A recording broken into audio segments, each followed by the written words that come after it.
Pasalnya bantuan pangan yang diberikan pemerintah juga terdiri dari minyak goreng sebanyak 2 liter dengan total penerima sebanyak 33 juta keluarga.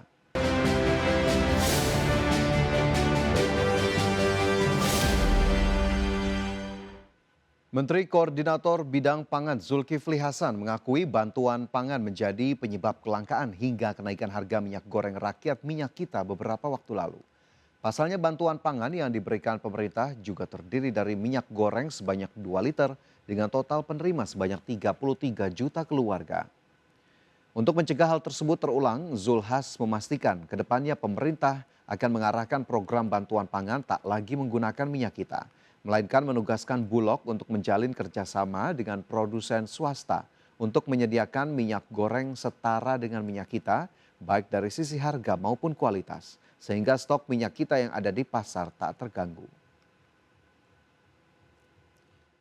Nah, oleh karena itu kami baru rapat, nanti minyak kita itu dikoordinir sebagian besar oleh Dewan Bulog untuk kembali dia memenuhi pasar-pasar tradisional yang ada di 500 kabupaten kota itu. Ya. Sementara nanti kalau ada bantuan pangan seperti bulan kemarin dan bulan ini kita ada bantuan pangan 18 juta. 33 juta kali 2 bulan kan. Jadi kemarin ada 33 juta bantuan pangan kali 2 liter kali 2 bulan. Nah, pakai minyak kita. Ya tentu kesedot.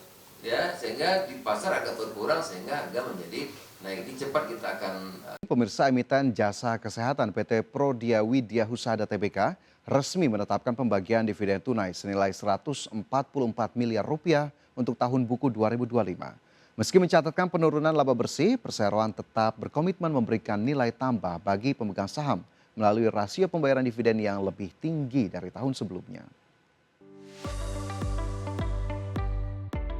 Langkah strategis diambil oleh PT Prodia Widya Husada Tbk di tengah dinamika bisnis kesehatan global. Dalam rapat umum pemegang saham tahunan atau RPST yang digelar Kamis 23 April 2026, perseroan sepakat membagikan dividen tunai sebesar 144 miliar rupiah.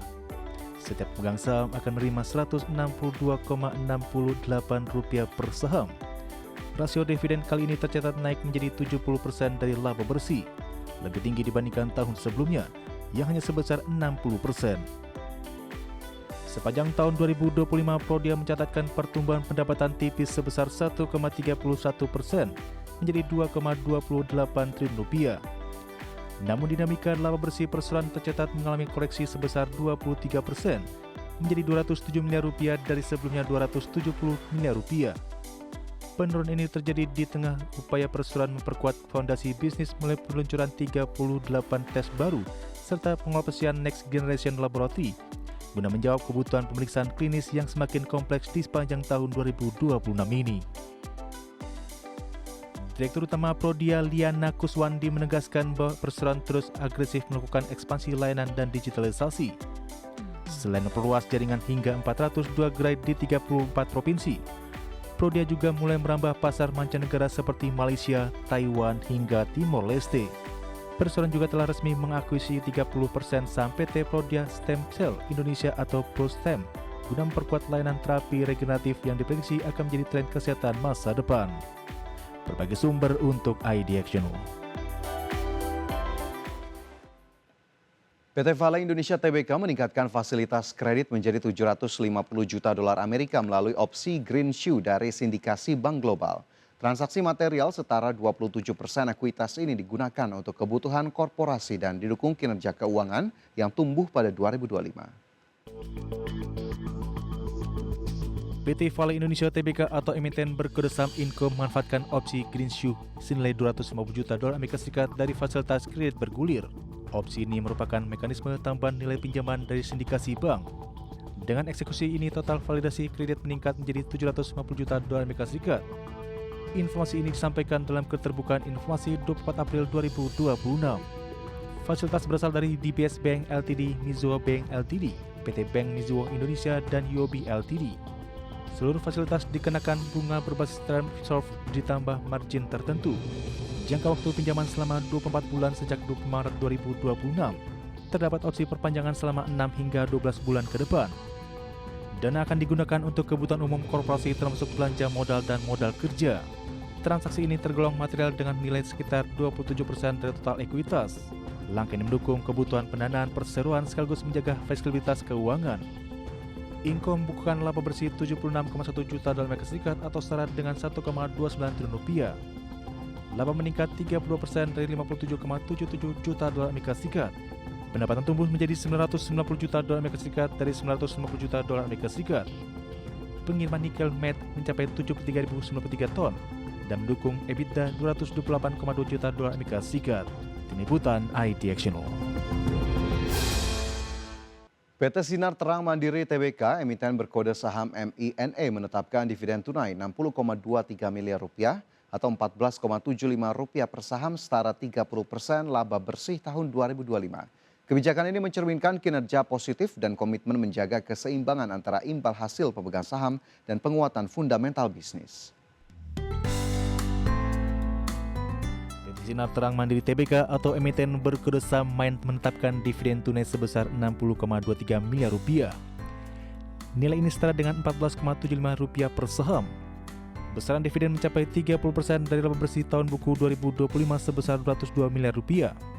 Kebijakan ini menjadi bagian dari strategi memberikan nilai tambah bagi pemegang saham.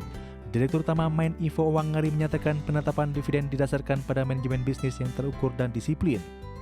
Perusahaan mengedepankan kehati-hatian di tengah dinamika sektor pertambangan. Langkah ini juga menjadi bentuk apresiasi atas dukungan pemegang saham, sekaligus menjaga keseimbangan antara pembagian laba dan penguatan usaha. Selain dividen, perseroan menetapkan 1 miliar rupiah sebagai cadangan umum.